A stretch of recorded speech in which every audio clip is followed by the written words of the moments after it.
It's one of those things almost guaranteed to make our heads spin, getting bogged down in official bureaucracy and paperwork. A public document like this can often be at the heart of the problem. It's needed to prove who we are. And imagine what it's like for someone who moves to a different country. It took me ages to work out what the Austrian officials were asking for. So it was like a battle, in fact. Exactly. I was confronted with a daily battle. Some say bureaucracy is blocking European rights on free movement.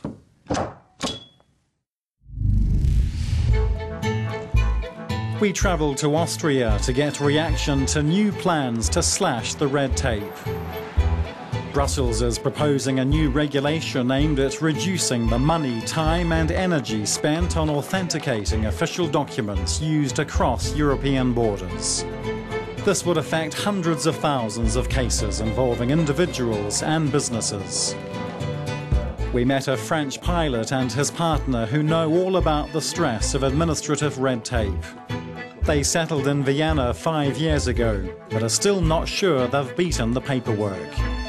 For example, they've had to register the births of 2 of their 3 children and sign up for Social Security.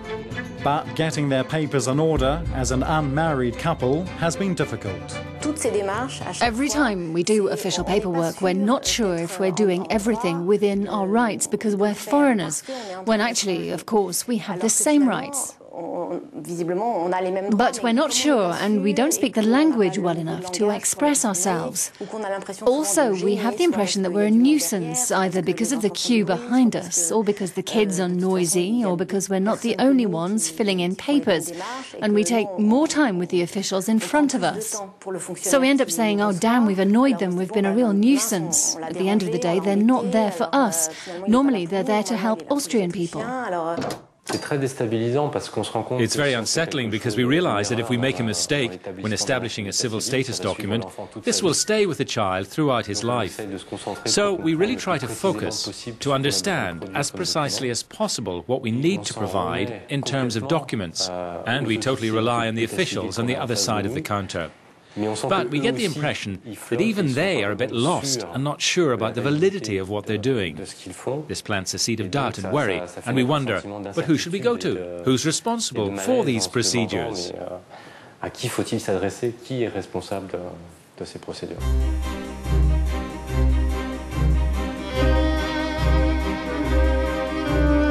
Brussels wants to scrap what it calls arcane and costly rubber stamping formalities, including so-called legalised versions or certified translations of public documents. It also wants to give people the option of using multilingual EU standard forms to further avoid translation. And in response to concern about fraud, administrative cooperation between states would be improved.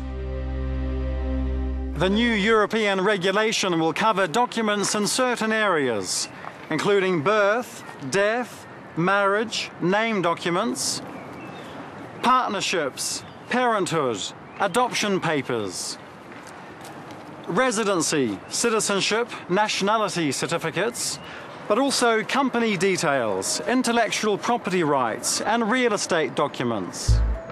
Papers showing absence of a criminal record are also covered.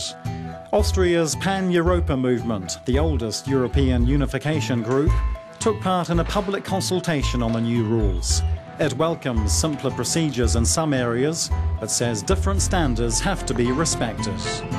It depends what is actually meant by simplification. It should be about getting things recognized in the easiest way possible, so it's then not necessary to get a document translated, for example. That's simplification. However, given there are different legal standards in place, simplification does not mean having everything automatically recognized. But Brussels says the regulation will not force countries to recognize a document's contents, which some had been calling for.